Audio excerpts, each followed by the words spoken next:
છે સાંભળ શ્લોક. હું ધોરણ 6 માં અભ્યાસ કરું છું. આજનો મારો વિષય ગુરુ પૂર્ણિમા. ઉદાહરણ. એકવાર વિશ્વ વિજેતા સિકંદર પોતાના ગુરુ એરિસ્ટોટલ સાથે એક સ્થાનેથી બીજા સ્થાને જવા નીકળ્યા. રસ્તામાં નદી આવી. નદીનો પ્રવાહ તીવ્ર ગતિએ વહી રહ્યો હતો. ઊંડાણ ઓછું જ હતું, છતાં અનુમાનથી નિર્ણય કેવી રીતે કરી શકાય? સિકંદરે સામેથી કહ્યું, ગુરુદેવ, આપ અહીં ઊભા રહો, હું નદી પાર કરીને જોઈ લઉં કે નદી કેટલી ઊંડી છે. જો તકલીફ પડે તો હું આપને ના પાડી દઈશ. સિકંદર આટલું બોલે ત્યાં તો ગુરુદેવ બોલ્યા, પેલા નદી હું તરીશ, તારે નથી તરવાનું. આ મારી તને આજ્ઞા છે. ગુરુદેવનો આજ્ઞા શબ્દ સાંભળીને સિકંદર વિસ્મયચકિત થઈ ગયો, કારણ કે તેમણે આટલા વર્ષોમાં આજ્ઞા શબ્દ ક્યારેય વાપર્યો ન હતો. પણ પહેલી વાર સિકંદરે આજ્ઞા પાલનની સ્પષ્ટ ના પાડી દીધી. સિકંદર નદી પાર કરીને સામા કાંઠે ગયો. બહુ વાંધો ન હતો. પછી ગુરુદેવ પણ નદી પાર કરીને ગયા. પછી તેમણે પૂછ્યું કે આજ સુધી મારી આજ્ઞાનું ઉલ્લંઘન નથી કર્યું, તો આજ કેમ? સિકંદરે અદ્ભુત જવાબ આપ્યો, જો એક સિકંદર તૂટી જશે તો આપને હજારો સિકંદર મળી જશે, અને ન મળે તો આપ નવા ઊભા પણ કરી દેશો. પણ જો અમારા જેવા હજારો લાખોના તારણહાર આપ જેવા એક સિકંદર ડૂબી જશે તો પછી અમને કોણ તારશે? આપની દુનિયાને અને તેના કરતા વધારે મારે તમારી જરૂર છે. સિકંદર આટલું કહી ગુરુદેવના ચરણોમાં ઝૂકી ગયો. અસ્તુ. હું આજે ગુરુને ચરણે જવાનો સુવર્ણ અવસર કહીશ. ગુરુ સાક્ષાત હરિ સમાન છે, કારણ કે તેઓ હરિના કાર્ય, ધર્મ, સંસ્થા ભલાઈ માટે અવતરેલા છે. ગુરુ હરિના અત્યંત પ્રિય છે. ભગવાન શ્રી કૃષ્ણ ઉદયજીએ શ્રીમદ ભગવતમાં કહે છે, આચાર્ય મમ વિદ્યાનમ નાયામ નેજ કહી ન મૃત્યુ ભૂષાતુએ સર્વદેવ ગુરુ. દિવ્યાજ્ઞાન પ્રદાન કરનારા આચાર્યને મારી સમક્ષ પૂજવા જોઈએ. તેમની અવહેલના કદી ન કરવી જોઈએ. સામાન્ય માનવીઓને પ્રત્યેક ઈર્ષાભાવ કદી ન જોઈએ, કારણ કે સદગુરુ તમામ દેવતાઓના સમાન બરાબર છે. શ્રી ગુરુ પૂર્ણિમા ભગવાન વેદ વ્યાસ અને તેમના પ્રતિનિધિ ગુરુને કૃતજ્ઞતા કરવાનો અને અહેતુકી કૃપા દ્વારા વૈદિક જ્ઞાન આત્મક સ્નાન કરવાનો સુવર્ણ અવસર છે. તે એક ગંભીર અવસર છે. તેને માત્ર રબર સ્ટેપ ગુરુ પાસે જ ઔપચારિક પૂજા કરવાનો અવસર નથી, પરંતુ હાથમાં સમિધિ યજ્ઞની સામગ્રી લઈ શ્રોત્રિય બ્રહ્મનેષ્ઠીના ચરણે જવાનો સુવર્ણ અવસર છે. અસ્તુ. મારું નામ ખટાણા જયંતિ છે. હું ધોરણ 7 માં અભ્યાસ કરું છું. હું આજે તમને ગુરુ પાંચસો વિશે કહીશ. ગુરુ પૂર્ણિમા ગુરુ પ્રત્યેની કૃતજ્ઞતા વ્યક્ત કરવાનો દિવસ છે. ભગવાનની કૃપા અને ગુરુની કૃપામાં એટલો જ ફરક છે કે જેટલો ફરક જન્મ આપનારી માતા અને પાલન કરનારી માતામાં છે. ભગવાન જન્મ આપે છે પણ જીવન તો ગુરુ આપે છે ને. ચાલવાની શક્તિ ભગવાને આપી છે, પણ ચાલીને ક્યાં જવું ક્યાં ન જવું એવી વ્યક્ત ગુરુ જ આપે છે ને. ગુરુ એ જ કે જે ફ્રેન્ડ પણ બની શકે, ફિલોસોફર, માર્ગદર્શક અને ગાઈડ પણ બની શકે. જે સત્ય આપે તે ગુરુ છે, જે જીવનમાં લક્ષ્ય આપે તે ગુરુ છે. આપણી ગતિ કે જીવનમાં લક્ષ્ય આપે તે જ ગુરુ છે. હું ધોરણ 6 માં અભ્યાસ કરું છું. આજનો મારો વિષય છે સદગુરુ તારક છે. એક મહાત્મા પ્રવચન આપે. એક વાર એક છોકરો તેમના સત્સંગમાં આવ્યો. એક દિવસે મહાત્માએ સત્સંગના વિષય ઉપર પ્રવચન આપ્યું. છોકરો પ્રવચન દ્વારા ખરેખર ભીંજાઈ ગયો હતો. પ્રવચન પછી મહાત્માને મળ્યું. બધી જ વાત કરી. જીવનમાં કરેલા બધા જ પાપો કહ્યા.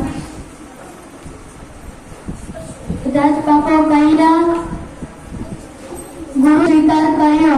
અંતમાં તેણે પૂછ્યું, ગુરુદેવ, આપે તો જીવનમાં ખૂબ જ સાધના કરી છે, એટલે આપ તો તરી જશો, પણ અમારા જેવા પાપીઓને જો તરવું હોય તો શું કરવું જોઈએ? ગુરુદેવે સૌને સમજાવતા કહ્યું, વત્સ, સમુદ્રમાં લાકડાને નાખવામાં આવે તો તરે કે ડૂબે? ચોરે જવાબ આપ્યો, તરે. તરવાનો તેનો સ્વભાવ છે. ફરી ગુરુદેવે પૂછ્યું, સમુદ્રમાં લોખંડને નાખવામાં આવે તો તરે કે ડૂબે? ચોરે જવાબ આપ્યો, ડૂબે. મહાત્માએ વાતને આગળ વધારતા કહ્યું, ડૂબવાનો તેનો સ્વભાવ છે.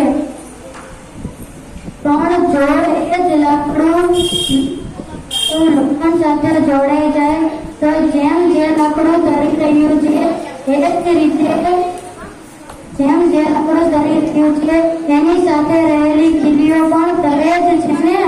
બસ અહીં પણ આવું જ છે. ચોરને જવાબ મળી ગયો. તે દિવસથી તેણે બધા જ ખોટા કાર્ય છોડીને ગુરુનો શિષ્ય બનવાનો નિર્ણય કર્યો. અસ્તુ. મારું નામ છે સામાન હેતલ. હું ધોરણ 8માં અભ્યાસ કરું છું. આજનો મારો વિષય ગુરુનંદન છાત્ર અભિનંદન. પ્રાચીન કાળમાં આશ્રમમાં ગુરુઓ શિક્ષણ આપતા. આજે આશ્રમનું સ્થાન શાળાએ લીધું, ગુરુનું સ્થાન શિક્ષકે લીધું. પ્રાચીન કાળમાં આશ્રમમાં ગુરુઓ શિક્ષણ આપતા. આજે આશ્રમનું સ્થાન શાળાએ લીધું. પ્રાચીન કાળમાં ગુરુઓ વિદ્યાર્થીઓને સર્વાંગી વિકાસ પામે, તેનું નૈતિક અને ચારિત્ર્ય ઘડતર થાય, તેની સુષુપ્ત રચનાત્મક શક્તિઓ, તેની ગુપ્ત કલાત્મક અભિવ્યક્તિઓ પાંગરે તેઓ નિષ્ઠાભર્યા પ્રયત્ન કરતા, જેના પરિણામે પ્રાચીન યુગમાં સ્વામી વિવેકાનંદ અને ડોક્ટર અબ્દુલ કલામ જેવા મહાન યુગ પુરુષોએ ભારતના છે. હું ધોરણ 8માં અભ્યાસ કરું છું. આજે હું તમને ગુરુ પૂર્ણિમા વિશે થોડું કહીશ. તમે ધ્યાનથી સાંભળજો. પ્રથમ ગુરુ સંસ્કાર. ગુરુ માતા પિતા આપણા જીવનના સંસ્કાર ગુરુ છે. બાળપણથી જ આપણા જીવનમાં સંસ્કારનું બીજ રોપે છે. જ્યારે બીજ ગુરુ શાળાએ આવીને આપણને શિક્ષણ આપી કેળવણીના પાઠ ભણાવે છે. કેળવણીનું મહત્વ શિક્ષણમાં ઘણું ઊંચું છે. મિત્રો, પગે કચરાથી માટીને પંહાર શીર પર બિરાજમાન કરેલ મટુકી બનાવનાર કુંભારીઓ છે. ચાકડા પર માટીના પીંડા અંદર કોમળ આકૃતિ બનાવે છે. કેળવણી પામવા કઠિન પરીક્ષાઓમાંથી પસાર થવું એ અનિવાર્ય છે. આપણા ગુરુજી હૃદયમાં કોમળતા ભાવ રાખી જરૂર પડે શિક્ષાદંડ આપી પણ પાછા વર્ગમાં અબુધ બાળક પર જ્વેલરીની જેમ ભાતના વિદ્યારૂપી પહોંચ પડે છે. ગઈકાલનું અબુધ બાળક આવતીકાલનું પ્રકાંડ વૈજ્ઞાનિક મહાશાસક બની શકે છે. Thank you.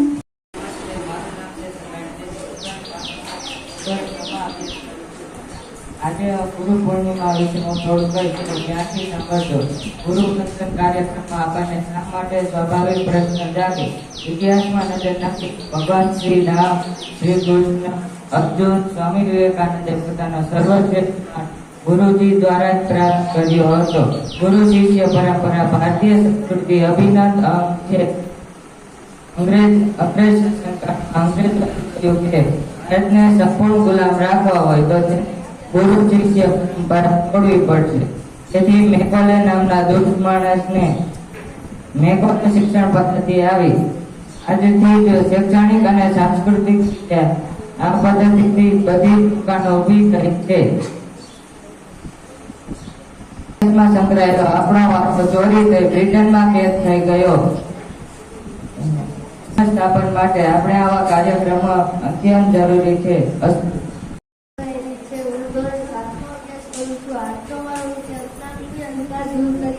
ભારતીય સંસ્કૃતિમાં વિદ્યા અર્થાત જ્ઞાન આપનારા ગુરુનું સ્થાન અને ભાવાત્મક સન્માન આપવામાં આવે છે. ત્યારે ગુરુ પૂર્ણિમાના પવિત્ર જગમાં સૌપ્રથમ અક્ષર જ્ઞાન આપનારા એવા ભગવાન વેદવ્યાસના પવિત્ર આગટ્યજીને અષાઢ સુદ પૂર્ણિમાના મંગળ પ્રસંગે સૌ ભક્તો અને જનતા જનને માટે અમારી ભગવાન શ્રી ચરણોમાં પ્રાર્થના છે કે અજ્ઞાનથી અંધકારમાંથી સત્ય જ્ઞાનનું પ્રકાશ જીવનમાં આત્મા મુક્ત ચાલવાનું બળ, બુદ્ધિ અને શક્તિ આપે. મારું નામ છે દાખલા જયંતિ. હું ધોરણ 7માં અભ્યાસ કરું છું. આજનો મારો વિષય ઈશ્વર કૃપા બિન ગુરુ નહીં, ગુરુ વિના નહીં જ્ઞાન. ગુરુ પૂર્ણિમા જેવા પૂર્વ આપણને સૂચિત કરે છે કે આપણી બુદ્ધિ અને કતરે જ્યાં સુધી જાય છે તેને જવા દો અને બુદ્ધિ દ્વારા તમને અનુભવ ન થાય તો ઓહિરિયાના લખાણ પાસે પહોંચી જાઓ, જેઓ તમારા હૃદયમાં છુપાયેલા પ્રભુ રસના દ્વારને પળભારમાં ખોલી નાખે છે. આત્મજ્ઞાન આત્મરક્ષા કરી મહાન ઋષિને જેને ગુરુના રૂપમાં સ્વીકારી લીધેલા હોય એના ભાગ્યનું શું વર્ણન થાય. ગુરુ વિના જ્ઞાન પામવું અસંભવ છે, કહેવાય છે ને. અસ્તુ. નામ સાકરિયા. હું ધોરણ 10માં અભ્યાસ કરું છું. આજનો મારો વિષય શ્રી રામનો ગુરુ પ્રત્યે આદર.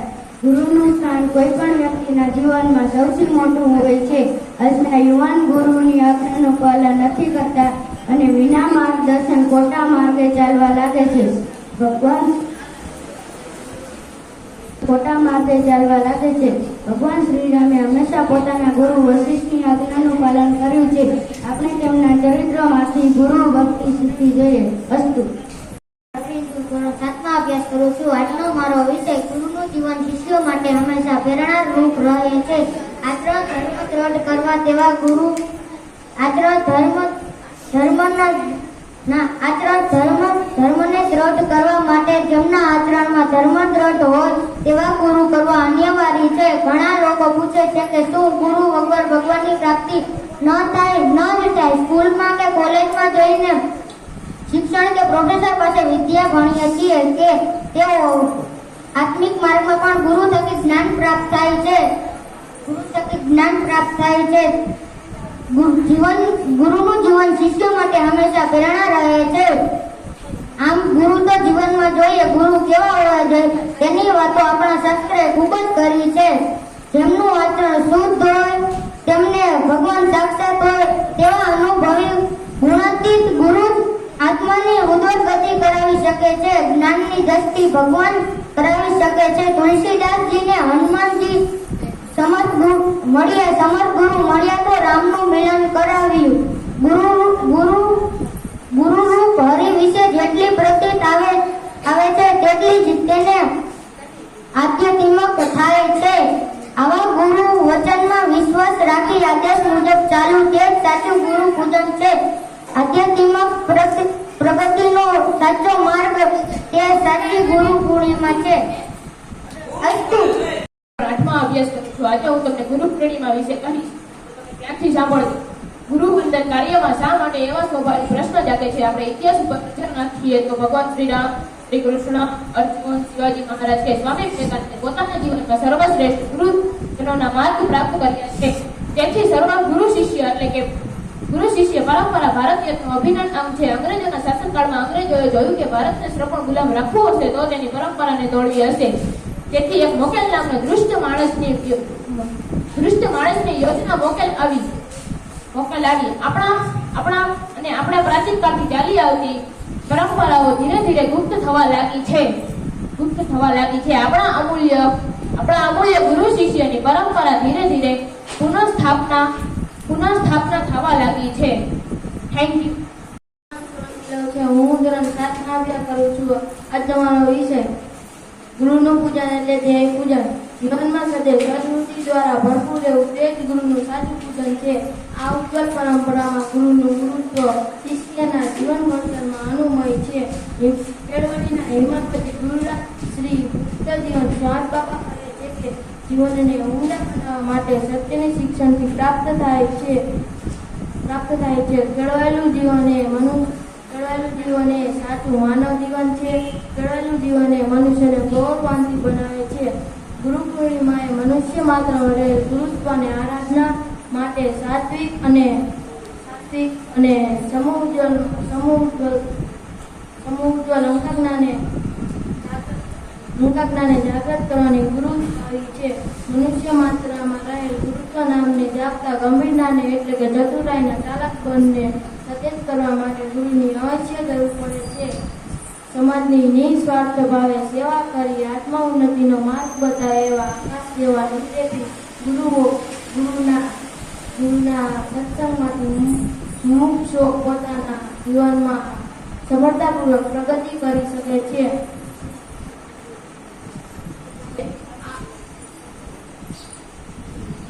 મારું નામ જાદવ સતી છે. હું ધોરણ 6 માં અભ્યાસ કરું છું. આજે હું તમને ગુરુ વિશે કહીશ તો તમે ધ્યાનથી સાંભળો. પ્રાચીન કાળથી સંસ્કાર શિક્ષણ અને ઘડવાનું કાર્ય માતા પિતા અને શિક્ષકોના શિરે છે. પ્રત્યેક બાળક દેશનું ભવિષ્ય છે. એ ભવિષ્યને સંસ્કાર શિક્ષણ અને ઘડવાનું કરે. માતા પિતા અને શિક્ષકોના શિરે છે. ગુરુ એટલે અંતર અને રૂ એટલે પ્રકાશ. અંતરમાંથી પ્રકાશ તરફ લઈ જનાર એટલે ગુરુ. પ્રથમ ગુરુ સંસ્કાર ગુરુ. માતા પિતા આપણા સંસ્કાર ગુરુ છે. બાળ કલ્યાણથી સંસ્કાર શિક્ષણ કાર્ય ખાસ કરીને માતા દ્વારા આપવામાં આવે છે. જીવન પ્રત્યે આ સંસ્કારોની અસર રહેતી હોવાથી જ કહેવાય છે તો શિક્ષક બરાબર એક માતા કેટલા કષ્ટો વેઠીને માતા બાળકોનો ઉછેર કરે છે તે આપણે સૌ જાણીએ છીએ. બીજા ગુરુ શિક્ષા ગુરુ. શાળામાં આવે એટલે શિક્ષા આપી કેળવણીના બાળ બનાવે છે. કેળવણીનું મહત્વ શિક્ષણમાં ઘણું મોટું છે. મારું નામ પીટળીયા વિરાજ છે. હું ધોરણ 7 માં અભ્યાસ કરું છું. આજનો મારો વિષય ગુરુ સાધક સાથે પોતાનું જીવન છે. ગુરુ પદવીનો મહિમા કોણ ગાઈ શકે? ગુરુની ઉદારતાને કેમ કરીને માપી શકાય? એ તો અગાધ અને અમાય છે. ગુરુ સાધક જોડે છે. કૃષ્ણરામ ઠાકોરને બીમારીના લીધે જ્યારે પાણી ગળા નીચે નહોતું ઉતરતું તેમજ ગળામાં ખૂબ પીડા થતી હતી ત્યારે તેમના શિષ્યોએ કહ્યું કે તમે માને કહો ને કે તકલીફના ખોરાક લઈ શકો એવું કંઈક કરે. ત્યારે રામકૃષ્ણે કહ્યું કે મેં આ બાબતે માને પૂછી લીધું અને માએ મને કહ્યું કે તારે મુખેથી ખોરાક લેવાની શી જરૂર છે? તું તારા શિષ્યો ખોરાક આપી શકે છે, તું તેમના મુખેથી ખોરાક લઈ લે. તું શિષ્યોના મુખેથી પાણી પી, તેમના મુખેથી રોટી આરો. વાસ્તવમાં આ જ ગુરુત્વ છે. ક્યારેક કોઈ ઘટનાથી ગુરુ પરંપરાને ધક્કો પહોંચતો હોય છે, પણ તેનો અર્થ એવો ન કાઢી શકાય કે બધા જ સદગુરુ ઢોંગી હોય છે. સદગુરુ અનોખું અસ્તિત્વ ધરાવતા હોય છે. અસ્તુ. મારું નામ દૈમાનંદ છે. હું ધોરણ 6 માં અભ્યાસ કરું છું. આજે હું તમને ગુરુ અને વાણિયાની વાર્તા કહીશ. એક ગામ હતું જ્યાં એક ગુરુજી સત્સંગ કરવા આવતા. ગામના મેદાનમાં તેનું સત્સંગ થાય. સત્સંગ પૂરો થાય એટલે બધા ગુરુજીને પગે લાગીને ઘરે જાય. એમાં એક વાણિયાનો છોકરો યુવાન હતો, પરંતુ ગરીબ હતો. વાણિયા કોઈ દિવસ ગરીબ ન હોય, પણ આ હતો. બધા જ ગુરુજીને પગે લાગીને ઘરે જાય, પણ એ વાણિયો ગુરુજી સામે હાથ જોડીને બેસી રહે. એકવાર ગુરુએ તેને પ્રશ્ન પૂછ્યો કે ભાઈ, તું કેમ મારી સામે બેસી રહે છે? વાણિયો બોલ્યો કે ગુરુજી, સવારથી સાંજ મહેનત કરું છું, પરસેવે વળું છું, પણ સાંજે જમવાના રોટલા નથી મળતા. ગુરુ દયાળુ હતા. તેમણે આંખ બંધ કરી ને તેના ભાગ્ય જોયા. ભાગ્યમાં દેખાડું કે તેની તો આખી જિંદગી જ દુઃખથી ભરેલી છે. આંખ ઉઘાડીને વાણિયાને કહ્યું કે ભાઈ, તારી તો આખી જિંદગી જ દુઃખથી ભરેલી છે, પણ શા 5 વર્ષ સુધી હું તને સુખી રાખી શકું? 5 વર્ષ પછી આને આ પરિસ્થિતિ થઈ જશે. શું તને મંજૂર છે? વાણિયો બોલ્યો, ચાલશે ગુરુજી, બસ તમે મને સુખી કરો. પછી ગુરુએ 2 હાથ માથે મૂક્યા છે અને બોલ્યા કે કાલથી તારા સુખના દિવસો ચાલુ. અને પછી વાણીનો ઘરે ગયો. બીજા દિવસે તેને તે વાત યાદ આવી. પછી તેને વિચાર્યું કે લાવને ખડા વધારે પડ્યા છે, જઈને વેચી દઉં. અને આમ તો કોઈ સાધુ આશીર્વાદ આપે તો પૈસાનો ઢગલો નથી થઈ જતો. એમની વાત આપણા દિમાગમાં ક્લિક થાય છે અને પછી તેના ભગવાન તો બુદ્ધિ આપનારા છે. પછી તેના પરિશ્રમથી જે પૈસા આવ્યા છે કે પછી તેની આગળ પાછળ લોકો કરે છે. અને પછી તેને એકવાર વિચાર આવ્યો કે પૈસા આટલા બધા છે, મારે આનું શું કરવું? જઈને પુણ્ય કરતા. પછી તેને કુવા ખોદાવ્યા, મંદિર બનાવ્યા અને ઘણું જ પુણ્ય કર્યું. પછી 5 વર્ષ પૂરા થવાને 2 દિવસ બાકી હતા. ગુરુજી હરીફરીને પાછા તે ગામમાં આવ્યા. વાણિયાને ખબર પડી તો તે દોડ્યો ગયો. પછી ગુરુએ ફરી આંખો બંધ કરી તો દેખાણું કે તેના તો ભાગ્ય ખુલી ગયા છે. અને આંખ ઉગાડી કહ્યું કે ભાઈ, તારી તો આખી હવે ભાગ્ય ખુલી ગયા છે. અને વાણિયો ખુશખુશાલ થઈ ગયો. આ બધા ગુરુના પ્રતાપ છે. અસ્તુ. તેની પરંપરા એ ભારતીય સંસ્કૃતિનો અભિન્ન અંગ છે. અંગ્રેજ શાસનકાળમાં અંગ્રેજોએ વિચાર્યું કે ભારતને ગુલામ બનાવવો હશે તો ગુરુ શિષ્યની પરંપરાને તોડવી પડશે અને ભારતે શિક્ષણ પદ્ધતિ બદલવી પડશે. મેકોલ નામના અંગ્રેજ અધિકારીએ વિચાર્યું કે આપણે ભારતની શિક્ષણ પદ્ધતિ અપનાવી અને આપણે